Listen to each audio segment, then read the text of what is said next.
ಇತ್ತೀಚಿನ ಸಂಚಿಕೆಗಳನ್ನು ಜಾಹೀರಾತಿನ ಕಿರಿಕಿರಿ ಇಲ್ಲದೆ ನೋಡಿ.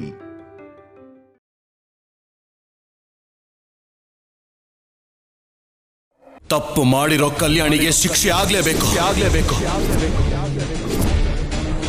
ಶಿಕ್ಷೆ ಆಗಬೇಕು ಅಂದ್ರೆ ಕಲ್ಯಾಣಿ ಕುತ್ತಿಗೆಗೆ ನಾನು ತಾಳಿ ಕಟ್ಟಬೇಕು.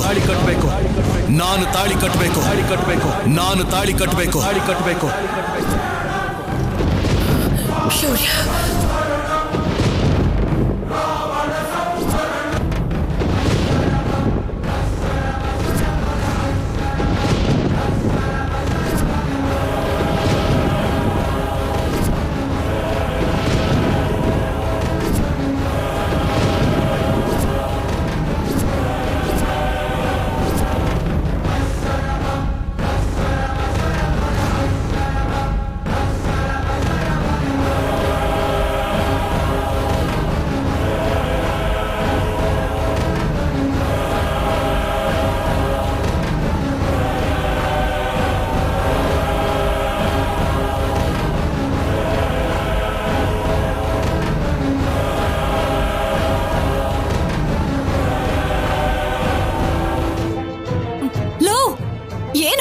ನಿನ್ಗೇನಾದ್ರೂ ಹುಚ್ಚಿಡ್ತಿದ್ಯಾ? ಈ ದರಿದ್ರನ ಅಂಟ ಹಾಕೋತೀನಿ ಅಂತಿದ್ಯಲ್ಲೋ, ಅವಳಿಗೆ ಶಿಕ್ಷೆ ಕೊಡ್ತೀನಿ ಅಂತ ನೀನೇ ಶಿಕ್ಷೆ ಕೊಟ್ಕೋತಾ ಇದೆಯಲ್ಲೋ, ಅರ್ಥ ಆಗ್ತಿದ್ಯಾ ನಿನ್ಗೆ? ನಾನು ತಾಳಿ ಕಟ್ಟಿ ಅವಳನ್ನ ಹೆಂಡತಿಯಾಗಿ ಮಾಡ್ಕೋತಿಲ್ಲ ಅಮ್ಮ. ಈ ಅರ್ಶನದ ದಾರನ ಕಟ್ಟಿ ಕಲ್ಯಾಣಿನ ನನ್ನ ಮಗುಗೆ ಆಯಾಗಿ ಮಾಡ್ಕೋತಾ ಇದ್ದೀನಿ.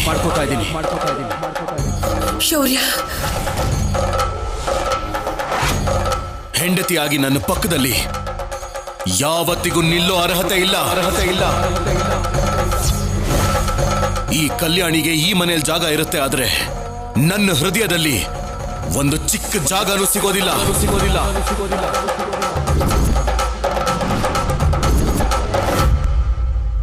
ಜೀವನ ಪೂರ್ತಿ ಕೆಲಸದವಳು ಹಾಗೆ ಸಾಯೋವರೆಗೂ ನನ್ನ ಮನೆಯಲ್ಲೇ ಬಿದ್ದಿರ್ತಾಳೆ.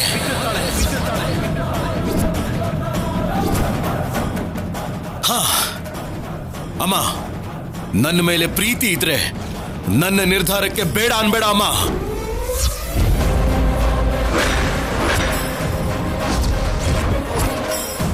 ಅಯ್ಯೋ, ಹಾಗೆಲ್ಲ ಹೇಳ್ಬೇಡ ಶೌರ್ಯ. ಕಲ್ಯಾಣಿಗೆ ಅಷ್ಟು ದೊಡ್ಡ ಶಿಕ್ಷೆ ಕೊಡಬೇಡ. ನಾನು ನನ್ನ ಮಗು ಏನ್ ಪಾಪ ಮಾಡಿದೀವಮ್ಮ? ಇಬ್ಬರಿಂದ ಸಂಪದನ ದೂರ ಮಾಡಿ ನಮ್ಮಿಬ್ಬರಿಗೂ ನೀವು ಶಿಕ್ಷೆ ಕೊಡ್ತಿದ್ದೀರಾ. ಶೌರ್ಯ, ನಿಜವಾಗ್ಲೂ ನಿನ್ನ ಮೇಲೆ, ನಿನ್ ಮಗು ಮೇಲೆ ಸಂಪದಗೆ ನೀನ್ ಹೇಳ್ದಷ್ಟೇ ಪ್ರೀತಿ ಇದ್ದಿದ್ರೆ ಮಗು ಹುಟ್ಟಿದ ನೋವು ಕಮ್ಮಿ ಆಗಕ್ ಮುಂಚೆನೆ ಇನ್ನೊಬ್ಬ ಬಾ ಅಂತ ಕರೆದ್ರೆ ಹೊರಟೋಗ್ತಿದ್ಲಾ? ನಿಜಾನೇ ಅಜ್ಜಿ, ಆದ್ರೆ ಮರ್ತೋಗಿರೋ ಪ್ರೀತಿನ ನೆನಪು ಮಾಡಿ ಅವನ ಜೊತೆ ಓಡ್ ಹೋಗೋ ಹಾಗೆ ಮಾಡಿದ್ದು ನಿನ್ನ ಮೊಮ್ಮಗಳು.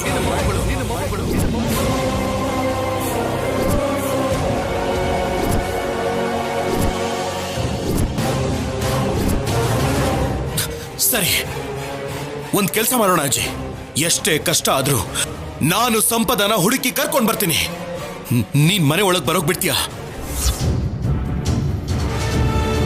ಮೊದ್ಲಿನ ಹಾಗೆ ಎಲ್ರು ಒಟ್ಟಿಗೆ ಇರೋಕ್ ಸಾಧ್ಯನಾ? ಹೇಳೋ ಅಜ್ಜಿ. ತಾಳಿ ಕಟ್ಟಿರೋ ಗಂಡನ್ನ, ಹೆತ್ತ ಮಗುನ ಬೇಡ ಅನ್ಕೊಂಡು ಹೊರಟೋಗಿ ಮನೆ ಮರ್ಯಾದೆ ತೆಗ್ದಿರೋಳನ್ನ ನಾನ್ ಹೇಗ್ ಮನೆಗ್ ಬರಕ್ ಬಿಡ್ತೀನಿ?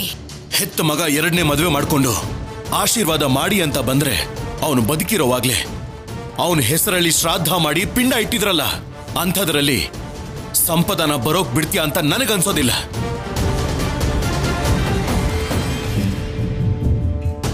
ಅದಕ್ಕೆ ಕಲ್ಯಾಣಿ ಮಾಡಿರೋ ತಪ್ಪಿಗೆ ಶಿಕ್ಷೆಯಾಗಿ ನನ್ನ ಮಗುಗೆ ಆಯ ಆಗಿ ಅವನ ಲಾಲನೆ ಪಾಲನೆ ಮಾಡ್ತಾ ಕಲ್ಯಾಣಿ ಇಲ್ಲೇ ಬಿದ್ದಿರ್ತಾಳೆ. ಈ ವಿಷಯದಲ್ಲಿ ನಾನು ಯಾರ ಮಾತನ್ನು ಕೇಳಲ್ಲ.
ನೀನಿಷ್ಟು ಮೋಸ ಮಾಡ್ತೀಯ ಅಂತ ಅನ್ಕೊಂಡಿರ್ಲಿಲ್ಲ ಸಂಪದ.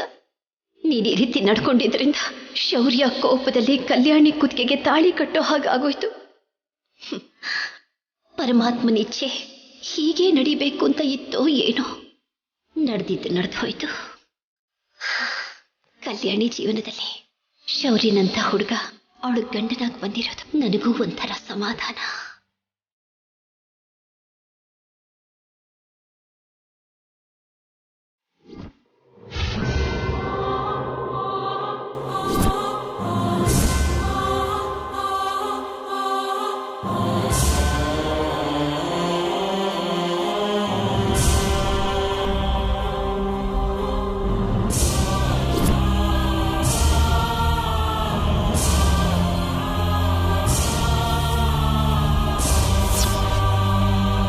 ಅಮ್ಮೋರೆ, ಶೌರ್ಯ ಮತ್ತೆ ಕಲ್ಯಾಣಿ ಅವರು ಇಬ್ರು ಬಂದ್ರಮ್ಮೋರೆ.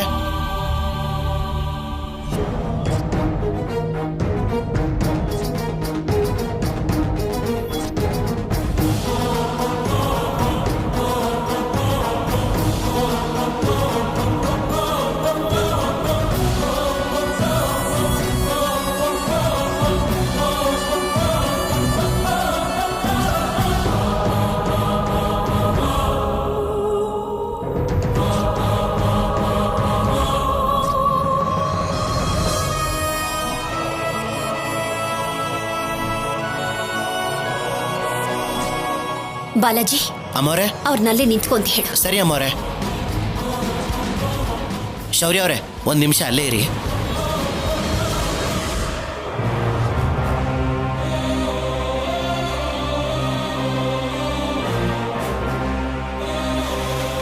ಹರಿಚಿತ್ತ ಸತ್ಯ ನರಚಿತ್ತಕ್ಕೆ ಬಂದದ್ದು, ಲವಲೇಶ ಕೂಡ ನಡೆಯದು ಅಂತ ಪುರಂದರದಾಸರು ಹೇಳಿದ್ದಾರೆ.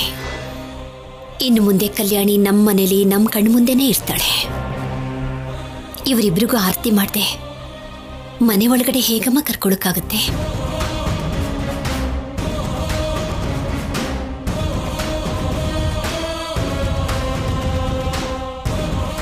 ಬಾಲಾಜಿ, ಅಮ್ಮೋರೆ, ತಂಬಿಗೆನಲ್ಲಿ ಅಕ್ಕಿ ತುಂಬಿಕೊಂಡು ತಟ್ಟೆಲಿ ಕೆಂಪು ನೀರು ಮಾಡ್ಕೊಂಡು ತಗೊಂಡ್ ಬಾ. ಸರಿ ಅಮ್ಮೋರೆ.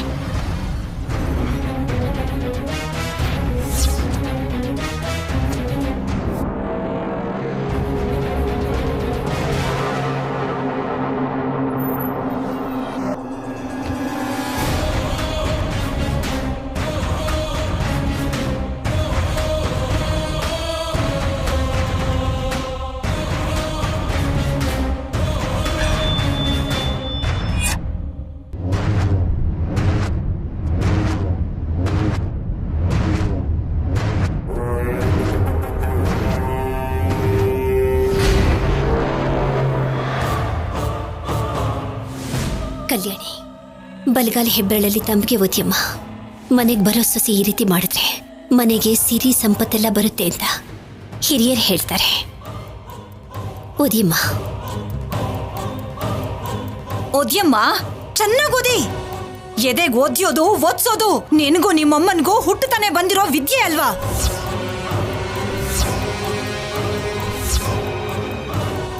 ಅವಾಗೇನೋ ನಮ್ಮ ಅಣ್ಣನ ಬುಟ್ಟಿಗೆ ಹಾಕೊಂಡು ಓಡಿಸ್ಕೊಂಡು ಹೋಗಿ ನಿಮ್ಮಮ್ಮ ನಮ್ಮ ಅಣ್ಣನ ಜೊತೆ ಪ್ರೀತಿ ಬೆಳೆಸ್ಕೊಂಡಿದ್ದ ನಮ್ಮೆಲ್ಲರ ಎದೆ ಮೇಲೆ ಓದಿಸಿ ಅವಳ ಜೊತೆ ಕರ್ಕೊಂಡು ಹೊರಟೋದ್ಲು. ಅಷ್ಟಕ್ಕೂ ನಿನ್ನಂತವಳಿಗೆ ಕುಂಕುಮದ ನೀರಿಂದ ದೃಷ್ಟಿ ತೆಗೆಯೋದಲ್ಲ, ನಿನ್ನ ರಕ್ತದಿಂದ ಈ ಮನೆಗೆ ದೃಷ್ಟಿ ತೆಗಿಬೇಕು. ದಮಯಂತಿ, ಹಾ, ಏನು ನೀನು ಕಿರ್ಚಿದ್ರೆ ಸುಮ್ನೆ ಇರ್ಬೇಕಾ? ಹಿಂದೆ ಹೋಗ್ಬೇಕಾ? ಹೋಗಲ್ಲ. ವಿಷ ಕುಡ್ದಿರೋ ಶಿವನ ಹಾಗೆ ನನ್ನ ಮಗ ಅವನ ನೋವನ್ನ ಕೋಪನ ಎಲ್ಲಾನು ಅವನಲ್ಲೇ ಇಟ್ಕೊಂಡು ನಿಂತಿದ್ದಾನೆ. ಅದಕ್ಕೆ ನಾನು ಮಾತಾಡ್ತಾ ಇದ್ದೀನಿ. ಇಷ್ಟಕ್ಕೂ ಮಾಡಿರೋದೆಲ್ಲ ನೀನೇ. ಪ್ಲಾನ್ ಪ್ರಕಾರನೇ ನಿನ್ನ ಗಂಡನ ಮಗಳನ್ನ ಈ ಮನೆ ಕರ್ಕೊಂಡ್ ಬಂದೆ. ಎಲ್ರು ಎಲ್ಲಿ ನಿನಗ್ ಮಕ್ಕಳಾಗಿಲ್ಲ ಅಂತಾರೋ ಅಂತ ಅಮ್ಮ ಅಂತ ಕರೆಸ್ಕೊಂಡೆ. ಬುದ್ಧಿವಂತಿಕೆಯಿಂದ ನಮ್ಮಮ್ಮನ ಬಾಯಲ್ಲೇ ಈ ಮನೆ ಮೊಮ್ಮಗಳು ಕಲ್ಯಾಣಿ ಅಂತ ಅನ್ನಿಸ್ದೆ. ನನ್ ಮಗನ್ ಹೃದಯ ಉರಿಯೋ ಹಾಗೆ ಮಾಡಿ ಇವಳು ಕುತ್ತಿಗೆಗೆ ತಾಳಿ ಕಟ್ಟೋ ಹಾಗೆ ಮಾಡ್ದೆ. ಈ ಮನೆ ಸೊಸೆಯಾಗಿ ಮಾಡಿಸಿ ನನ್ನ ಮಗನ್ನ ಪೂರ್ತಿಯಾಗಿ ನಿನ್ನ ಕೈಯಲ್ಲಿ ಇಟ್ಕೋಬೇಕು ಅಂತ ನೋಡ್ದೆ. ಅಷ್ಟೇ ಅಲ್ವಾ? ನೀನು ಕೇಳೋ ಪ್ರತಿಯೊಂದು ಪ್ರಶ್ನೆಗೂ ನಾನು ಉತ್ತರ ಕೊಡಬಹುದು ದಮಯಂತಿ. ಆದ್ರೆ ನೀನ್ ಕೇಳೋ ಪ್ರಶ್ನೆಗಳು ನ್ಯಾಯವಾಗಿದ್ರೆ ತಾನೆ. ಹೀಗೆಲ್ಲ ನಡೆಯುತ್ತೆ. ಶೌರ್ಯ ಕಲ್ಯಾಣಿ ಕುತ್ತಿಗೆಗೆ ತಾಳಿ ಕಟ್ತಾನೆ ಅಂತ ಅನ್ಕೊಂಡಿರ್ಲಿಲ್ಲ ನಾನು.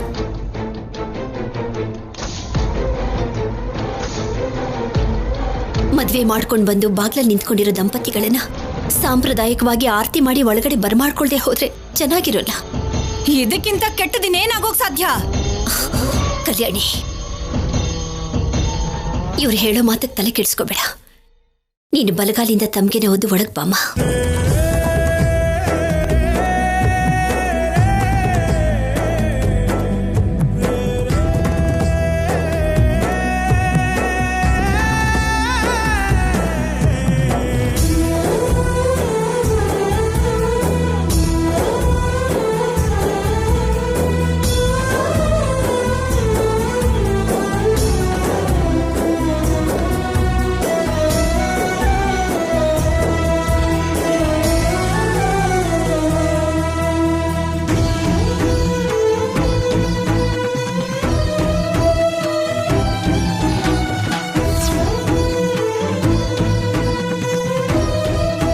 ಶೌರ್ಯ, ಸ್ವಲ್ಪ ನಿಂತ್ಕೊಪ್ಪ, ಆರತಿ ಮಾಡಬೇಕು.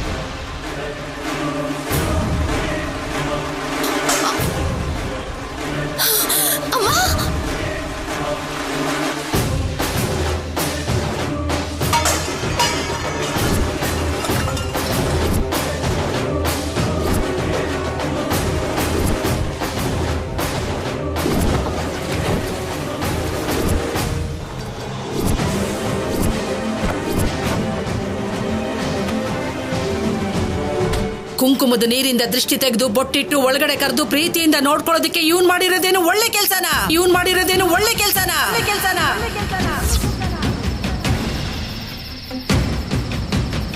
ಇವನು ಊರ್ನವ್ರ ಮುಂದೆ ನನ್ನ ಮರ್ಯಾದೆನ, ಈ ಮನೆ ಮರ್ಯಾದೆನ ತೆಗ್ದಿರೋ ಚಂಡಾಳ.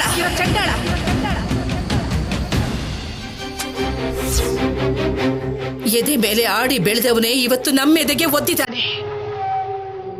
ದಮಯಂತಿಗೆ ಮದ್ವೆ ಮಾಡಿ ಬೇರೆ ಮನೆ ಕಳಿಸಿ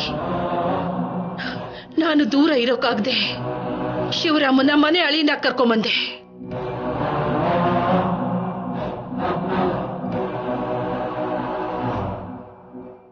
ನನ್ನವರೆಲ್ಲರೂ ನನ್ನ ಕಣ್ಣು ಮುಂದೆನೆ ಇರಬೇಕು ಅನ್ನೋ ಹುಚ್ಚು ಪ್ರೀತಿಯಿಂದ ನಾನು ಎಲ್ರನ್ನೂ ಇಲ್ಲೇ ಇಟ್ಕೊಂಡಿದ್ದಕ್ಕೆ ಇವು ನನಗೆ ತಕ್ಕ ಬಹುಮಾನ ಕೊಟ್ಟಿದ್ದಾನೆ. ಅಯ್ಯೋ, ಮದ್ವೆ ಬಗ್ಗೆ, ಅವಳ ಜೀವನದ ಬಗ್ಗೆ ಕೂಡ ಆಲೋಚನೆ ಮಾಡಕ್ಕಾಗ್ದಿರೋ ಅಂತ ಚಿಕ್ಕ ಹುಡುಗಿ ಕತ್ಗೆ ಬಲವಂತವಾಗಿ ತಾಳಿ ಕಟ್ಟಿ ಅವಳ ಜೀವನನೇ ನಾಶ ಮಾಡಿದ್ದಾನೆ.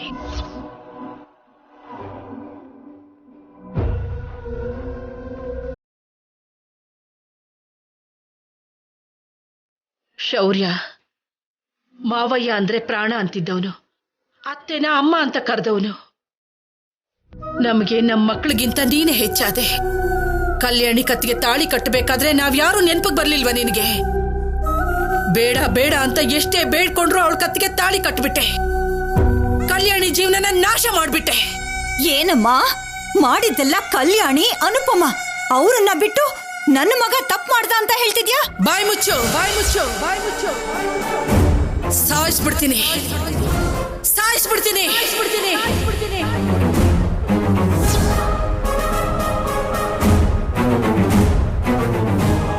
ಶೌರ್ಯ,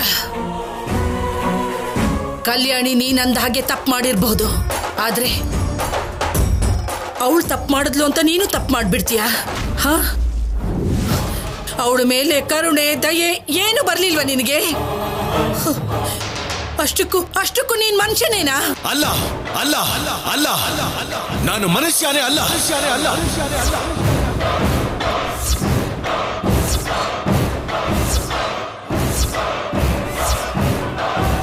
ನನಗೆ ಯಾವ ರೀತಿಯಾದ ಕರುಣೆ ದಯೆನೂ ಬಂದಿಲ್ಲ, ಇಲ್ಲಿವರೆಗೂ ಬಂದಿಲ್ಲ. ಯಾಕೆ ಅಂದ್ರೆ ನನ್ನ ಮನಸ್ಸಲ್ಲಿ ಇನ್ನು ಇದೆಲ್ಲ ಮಾಡಿದ್ದು ಕಲ್ಯಾಣಿ ಅಂತ ಹಾಗೆ ಉಳ್ಕೊಂಡಿರೋದ್ರಿಂದ.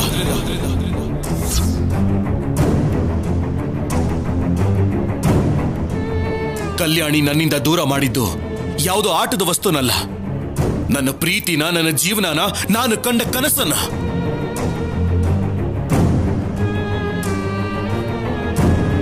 ಇದರಲ್ಲಿ ತಪ್ಪು ಕಲ್ಯಾಣಿದು ಮಾತ್ರ ಅಲ್ಲ, ನಿನ್ನ ಮಗಳಲ್ಲದೆ ಇದ್ರೂ ಮಗಳಾಗಿರೋ ಅನುಪಮ ಮದು ತಪ್ಪಿದೆ.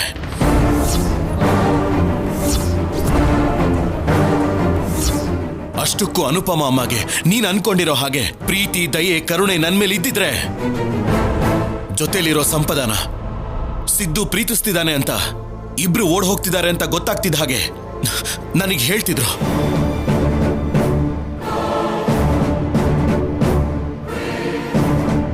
ಅನುಪಮ ಅಮ್ಮಗೆ ಗೊತ್ತಾಗ್ತಿದ್ದ ಹಾಗೆ ನನಗೆ ಹೇಳಿದಿದ್ರೆ ನನ್ನ ಹೆಂಡತಿ ನನ್ನನ್ನು ಪ್ರೀತಿಸೋ ಹಾಗೆ ಮಾಡ್ಕೋತಿದ್ದೆ. ಆಗ ನಾವಿಬ್ರು ಜೊತೆಲೇ ಇರ್ತಿದ್ವಿ. ಹೀಗೆ ನನ್ನ ಮಗು ಖಂಡಿತ ಒಂಟಿ ಆಗ್ತಿರ್ಲಿಲ್ಲ. ಇವತ್ತು ಇಂಥ ಪರಿಸ್ಥಿತಿನೂ ಬರ್ತಿರ್ಲಿಲ್ಲ. ನನ್ನಿಂದ ಈ ಪರಿಸ್ಥಿತಿ ಬಂದಿಲ್ಲ, ಕಲ್ಯಾಣಿಯಿಂದ ಬಂದಿದೆ. ಕೋಪದಲ್ಲಿ ನಾನು ತಾಳಿ ಕಟ್ಟೋ ಹಾಗೆ ಮಾಡ್ಕೊಂಡಿದ್ದಾಳೆ. ಸಿದ್ದು, ಸಂಪದ ಇಬ್ರು ಪ್ರೀತಿ ಮಾಡ್ತಿರ್ಬೋದು, ಮದ್ವೆ ಆದ ದಿವಸದಿಂದ ನನ್ನ ಜೊತೆ ಚೆನ್ನಾಗೇ ಇದ್ಲು. ಈ ಕಲ್ಯಾಣಿ ಯಾವಾಗ ಬಂದ್ಲೋ ಅವತ್ತಿನಿಂದ ಸಂಪದ ಮನಸ್ಸು ಬದಲಾಗ್ತಾನೆ ಬಂದಿದೆ. ಮರ್ತೋಗಿರೋ ಪ್ರೀತಿನ ನೆನಪು ಮಾಡಿ ಓಡ್ ಹೋಗೋ ಹಾಗೆ ಮಾಡಿದಾಳೆ.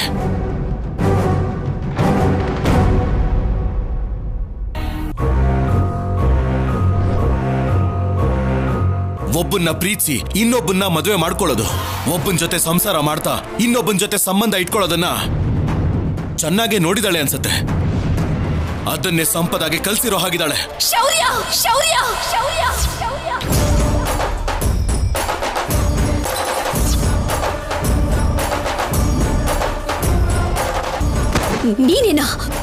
ನೀನೇನ ಹೀಗೆಲ್ಲ ಮಾತಾಡ್ತಿರೋದು?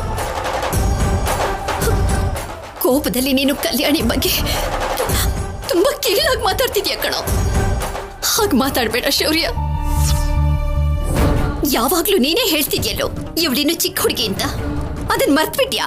ಹೌದು, ಹಾಗ ಅನ್ಕೊಳ್ಳೋದು ನನ್ನ ಅವಿವೇಕತನ ಅಂತ ಇವಾಗ ಗೊತ್ತಾಗಿದೆ.